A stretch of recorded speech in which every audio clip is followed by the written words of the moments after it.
All right, Maddie. Sup? Welcome to Speed Creating. Speed creating. We're Speed Creating. I'm not very fast at speed creating.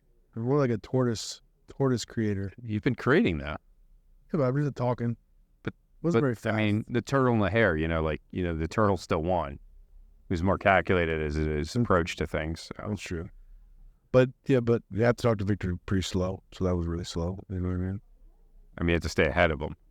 Yeah, it's mental gymnastics, but So April 26th, almost month 5. How we feeling? Storm season? oh, that?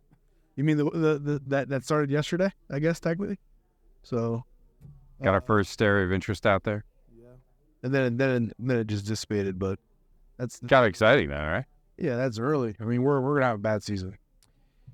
I'll tell you, I was down in the Bahamas. Water was cold. Really? Yes, It was cold. it's cold. Well, that's interesting. Yeah. Not a lot of people in the ocean. Really? It was interesting. Yeah, it was. Despite everyone saying Yeah, and the wind and the wind chill was cold. It was that's unusual. Yeah. that's not Even the Bahamians were saying that they don't know what people are talking about the water temperatures because yeah. they've noticed that the water is colder than what they recall it in prior years That's wild because that's the total opposite. of what's being reported. Yeah. Yeah, so I've, Even in all the forecasts, the AccuWeather, Colorado State, Yeah. I can go through 5 or 6 of them, and they're all saying the same thing Yeah. that basically it's a continuation of the past 3 years. Yeah. The difference being that we're going to El Nino, so there's no wind shear, no colder air coming from the Pacific to cause wind shear to dissipate the convection. and That sounds like that would make sense, right? sounds like you read a lot of meteorology reports. It's kind of our thing. Well, I pick out like half of the Yeah. paragraphs and I put them all together and I put it in ChatGPT. It gives you a summary of it. yeah, I like that. I like That's that. what I tell people. People believe me, so it's Yeah, good. it's nice. But yeah, it was remarkable to see the sheer number of people at the pool, not at the beach, and overwhelmingly, we're just chatting it up, hanging out the water with the kids, and we're there and just start chatting with some guys. Like I was like, "Hey, been out of the beach?" He goes, "Yeah, man. Kids lasted about 2 minutes there." I go, "Why?" He goes, "The water's cold, man." Well, you know it's cold if kids can. No, everyone wanted to be in the pool. Yeah, you know it's cold if the kids It's- don't want to go in. It's cold because they don't feel anything. My son, on the other hand, I told you. Hey, listen to me. I told you. He wants to surf. I told you. Susie added another swim class to his week. So now he's at 3 swim classes during the week. Loves it. He just, I told you. Let me take him to surf. dude, he's doing backstroke. Let's take. He's on his back, stroking it back, 4 years old. He's a surfer. Dude. He's a frogman. He's a Yeah, but I want to get him to swimming. Yeah, but okay, but Yeah. we should take him to surf camp this summer. And he has like a little bit of asthma still as a child, and my daughter had the same. But I keep, lung capacity is like a big thing with swimming, so you can definitely increase your lung capacity. So it's like gonna be great for him that way. Yeah. And he fucking enjoys it. He does. He loves He it. loves it. He loves it. You can't get him off the beach. What? We could not get him off the beach. And the last day we were there was this like massive storm coming through in the Bahamas, and the waves are picking up, the wind is blowing, seaweed everywhere. Bro, I had to put him over my shoulder and carry him to the pool. He would not get off the beach. Loves it. Wouldn't go. It just I'm telling you, let's take him to surf camp. tells me the pool's boring. That would be my son. My son knows the word boring. He uses it anytime. He's like, "Daddy, soccer, boring." Like, it's lacrosse game, was so into it. And then at halftime, Bobby, this is boring.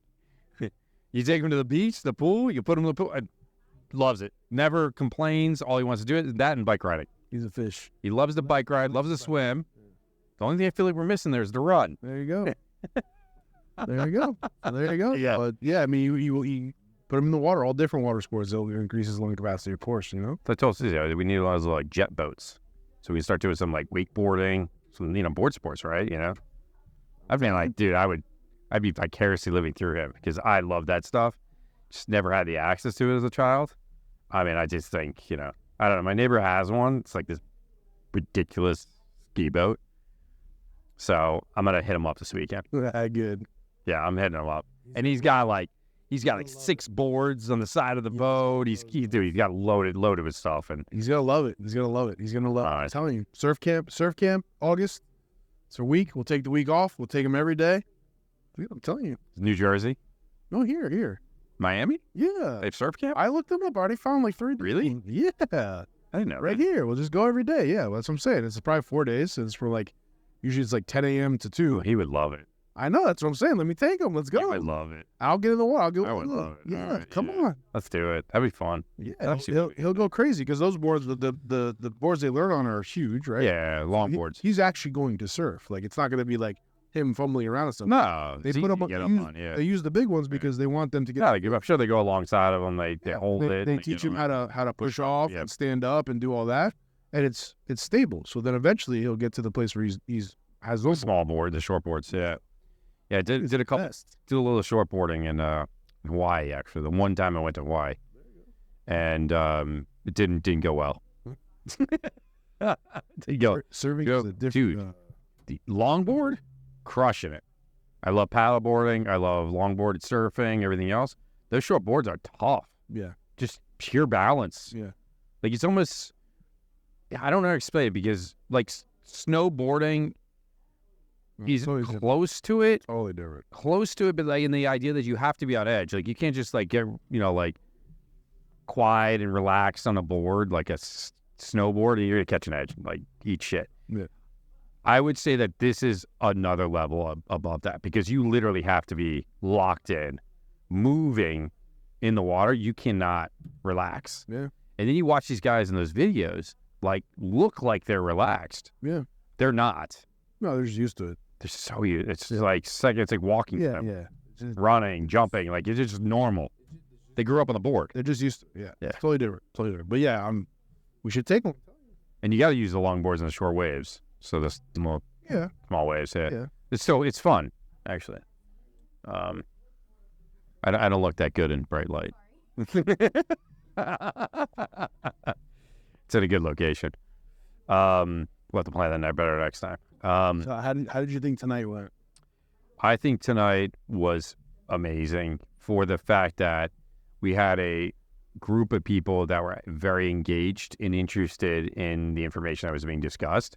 The information being provided, panelists, yourself and Brian and Banna, like certainly top of their game. And then you just had, again, like the engagement with the crowd, the Q&A at the end showed me that we're onto something and that this works, the format of it, everything else. I think with time, it'll get easier and better. This is the second one we've done in this type of format where we've picked a certain creator industry within the creator economy to hyper focus on it, but not that they were real estate professionals or, and insurance experts or whatever. Some of them were, though. Yeah, no, it's not that. What we were really centering the information around, though, is how they're using the social media, the creator economy. That was one thing I didn't really get into. It was more.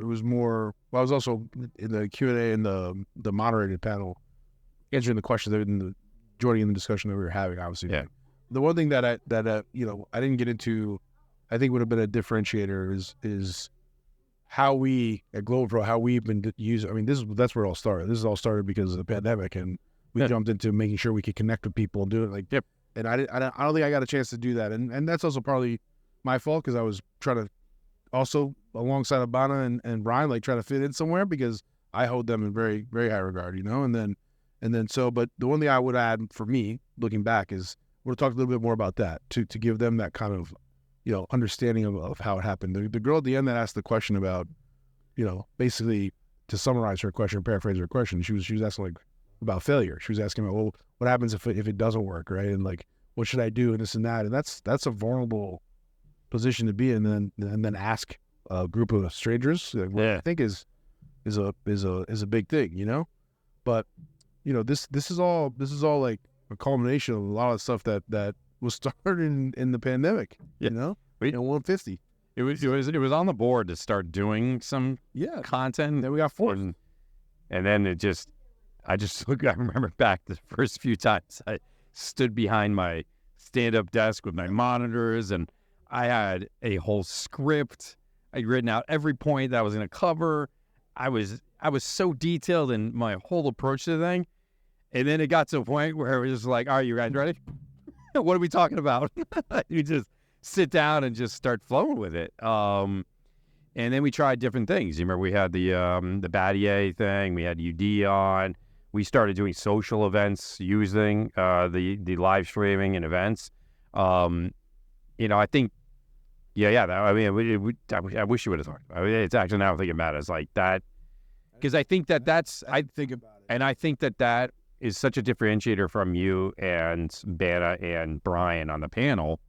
Brian has been in the game well before the pandemic, pivoted many different times, tried different things, podcasting, actually co-hosted with Anthony Sweat It Out podcast and all these, various different things. And then he figured out a format that like worked and he's just running with it. And over 6 months or 20,000 followers, I mean, some extremely viral content. And then Bana explained her whole story. No reason to even repeat that, which is phenomenal. I mean, I had no idea. So to learn that from her and what she was doing, I mean, damn, man, she is a go-getter. That is for sure. And then, but I think about like how we started doing this stuff, and how we were forced into doing this and how we've been able to. But I also think that one of the takeaways too is how. And my point I was trying to make is that is specifically how Global Pro was using the content and the way in which we use the content, how we would embed it in emails, we would send it in links. People asked me about certain things. I would go find our YouTube channel, find the testimonials, send them links to it. We're using it to close accounts, not necessarily. Yeah, not necessarily to get accounts. Well, that goes back closing. That goes back to knowing yourself. We're using it for credibility. We're using it for consistency. We're using it for, we're not out there like boosting posts. I mean, we have done that before, but we're not out there like just pushing posts and doing all that stuff that some people find a success with. We're using it for other things, and I think that's always good to know these different ways of leveraging this stuff. And again, for us, it's always, hey, we talked about this the other day. Here's a link. Check out the video. Or if it's a board or whatever, and I'm like, hey, this is your question that you asked in the call. I didn't get to answer it, but here, check. We talked about this on this episode. And that's powerful, right? Because then they can watch it as many times as they want. They can understand it at their pace, and it's not, you trained me, so I'm like you. So like, we sometimes tell people the correct answer in the way that they should receive it, and come to find out that they had no idea what we were talking about, right? No idea. And you realize that later when they try to say something to you, you're like, no, that's not what I said, or no, that's impossible. And you're like, oh, I didn't articulate that. The way that they should have received it, but you learn from that stuff, right? But in a video, right? They can stop it, they can rewind it, they can play it again, they can watch it over again, they lives forever essentially. They can Google a term that maybe we thought they understood, but they didn't, And you mentioned about that in the whole insurance part about, it's not sexy. We try to make it sexy, and then there's certain terms like perils and certain words that you just don't use in normal conversation. Obviously, because they're some of it's legalese and some of it's just for the policy contract, right? So it's for us, like, that's how we've always used it. Can we boost stuff? Yeah.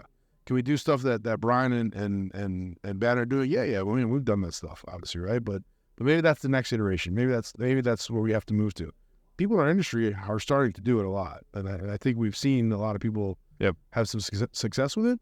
But I don't really know at the end of the day how much success they're having. And so it's hard to see that, but it's hard to track it. It's hard to understand, but that's the one thing that I didn't talk about. The one thing that we didn't get into, and that was a timing thing. And also, I didn't go that way. But I think there's an innovative side of it, which we've always been innovating. I mean, you bring a lot of fresh ideas always.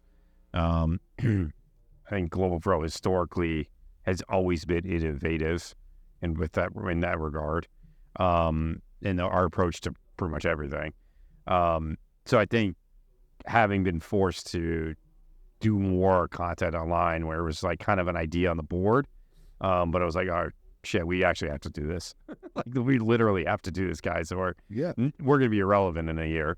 Or who knows? Actually, we first thought it was going to be a couple months. We thought it was going to be 6 months and now a year. We built a fucking news Yeah. organization. We literally did. I mean, we had our own fucking newsroom. Like, Oh, we did. I mean, like I'm not exaggerating. You understand.